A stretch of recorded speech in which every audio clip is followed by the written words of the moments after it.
Ito ay ang tinatawag na Ilog Imbang.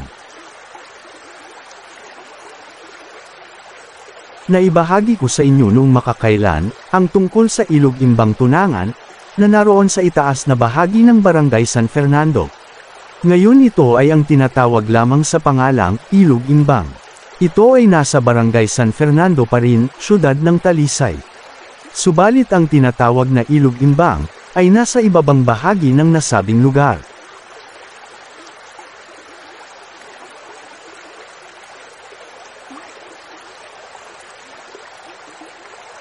Ang Ilog Imbang ay sadyang dinadayo, sapagkat malinis at malamig ang tubig na umaagos dito. Walang entrance fee sa lugar, kaya maaari kahit na maramihan kayo na magbisita, magdala lamang po kayo ng sariling pagkain, at iwasan po ang magtapon ng basura kahit saan.